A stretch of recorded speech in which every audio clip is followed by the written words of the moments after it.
Assalamualaikum warahmatullahi wabarakatuh. Saya Asti Septiana, seorang ibu rumah tangga, ingin berbagi cerita dengan segala keterbatasan ilmu dan informasi yang saya peroleh dari manapun, dari siapapun.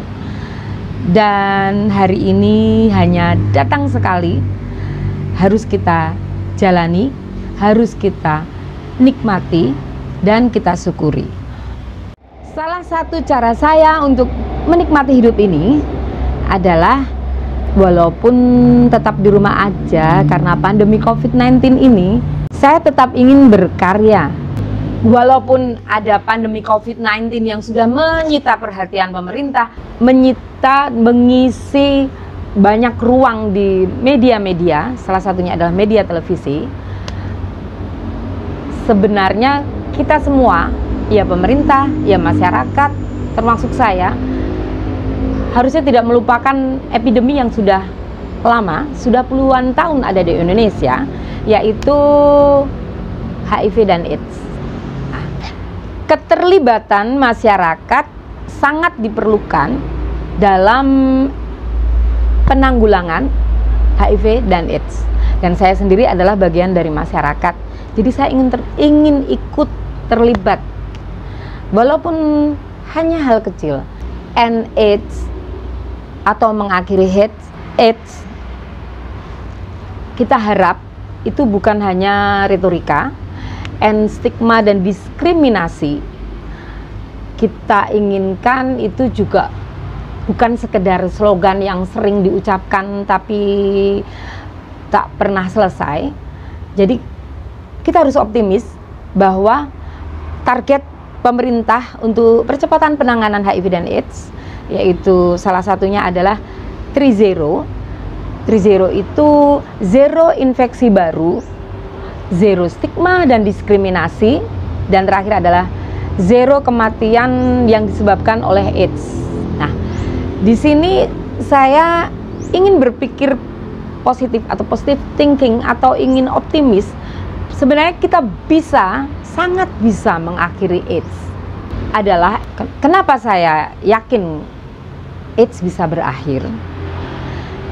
Karena baik kita sedikit flashback, HIV itu adalah virus yang menyerang kekebalan tubuh manusia sehingga kondisi pasien yang terinfeksi HIV tersebut lemah karena banyaknya penyakit penyerta atau infeksi oportunistik yang masuk ke tubuh pasien sehingga tubuh pasien tersebut melemah hingga ada di tahap AIDS.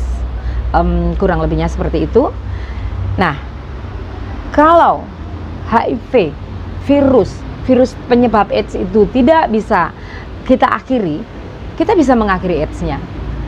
Ya, salah satunya adalah dengan bila orang sudah terinfeksi HIV, harus terapi ARV atau antiretroviral, obat untuk HIV dengan teratur, menjaga kepatuhannya, akan meminimalisir orang terkena AIDS atau sampai pada tahap AIDS.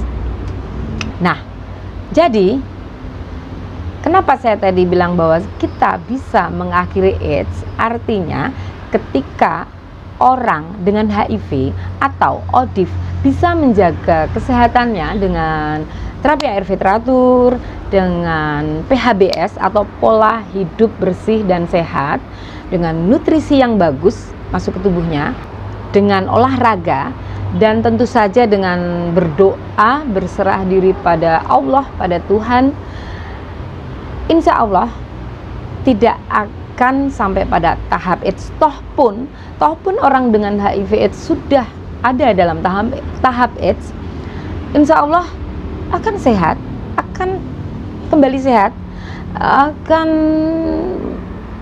kualitas hidupnya akan tetap baik bila dia melakukan hal yang sudah saya sebutkan tadi. Nah, karena kalau saya pikir HIV hanyalah sebuah virus, saya bukan bermaksud untuk menyepelekan virus tersebut, tidak bermaksud untuk mengajak orang mengabaikan HIV, bukan. Maksud saya artinya HIV itu virus yang hanya menyerang sistem kekebalan tubuh atau sel CD4. Jadi CD4 adalah bagian dari sel darah putih yang melawan infeksi, atau untuk bahasa simpelnya tentara dalam tubuh. Hanya tentaranya yang diserang. Tapi HIV itu tidak menyerang pikiran kita, tidak menyerang rasa percaya diri kita bila kita tidak menginginkannya. Karena pada dasarnya rasa cemas, depresi, negative thinking, stres, hal-hal buruk yang ada di pikiran kita itu seperti halnya teman. Kalau kita cuekin, lama-lama dia juga hilang. Lain halnya kalau kita deketin, kita akrabin, ya udah, akhirnya menjadi teman kita, menjadi sahabat kita untuk pikiran-pikiran buruk tadi, negative thinking, stres, depresi, rasa marah, kecewa, bercampur aduk semua karena kita pedulikan. Akhirnya dia menjadi teman, dan menjadi teman yang akhirnya merugikan pikiran dan badan kita, dan akhirnya kita sakit. Pada dasarnya untuk HIV tersebut bisa ditularkan melalui cairan tubuh manusia, antara lain dari cairan sperma, cairan vagina, dan juga darah. Dan untuk metode penularan tersebut itu bisa melalui hubungan seksual, melalui jarum suntik yang dipakai berganti atau tidak steril, dan melalui proses kelahiran. Satu lagi melalui transfusi darah. Tapi untuk transfusi darah ini saat ini bisa dibilang jarang terjadi karena ada uji kelayakan dalam donor darah. Penularan HIV bisa terjadi karena ada prinsip penularan yang terpenuhi. Prinsip penularan tersebut kedua cuma keluar, hidup, cukup, masuk, atau EC, exit, survive, sufficient, dan enter. Bila 4 prinsip tersebut sudah terpenuhi, maka terjadi penularan. Salah satu saja ada yang hilang dalam 4 prinsip tersebut, tidak akan pernah terjadi penularan. Untuk mencegah agar kita tidak terinfeksi HIV adalah 1. Menggunakan kondom. 2. Hindari perilaku seksual yang berisiko.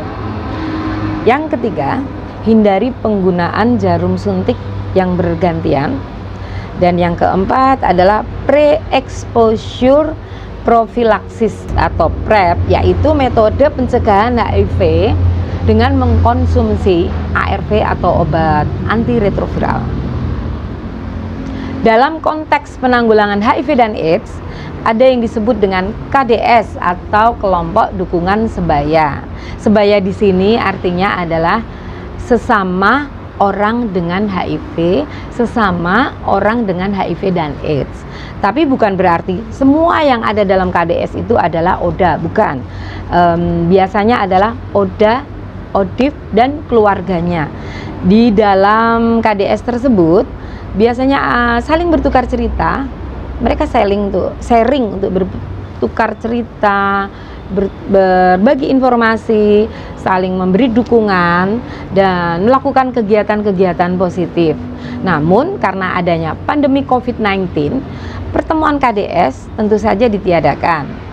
Karena kita tentu saja social distancing, physical distancing, yang membuat kita semua tidak bisa melakukan pertemuan KDS. Namun walaupun COVID-19 telah menghalangi pertemuan KDS, namun tidak menghalangi saya untuk tetap berbagi cerita, walaupun tetap di rumah aja, walaupun cerita ini hanya terbatas di ruang ini. Saya ingin berbagi informasi, berbagi cerita dengan segala keterbatasan informasi dan pengetahuan yang saya peroleh, karena hari ini hanya sekali, nggak mungkin akan terulang lagi. Jadi ya daripada berlalu begitu saja, kita manfaatkan untuk hal yang positif. Salah satunya adalah berbagi informasi tentang HIV dan AIDS. Karena hidup ini tetap apapun yang terjadi harus dijalani, dinikmati, dan selalu disyukuri. Wassalamualaikum warahmatullahi wabarakatuh.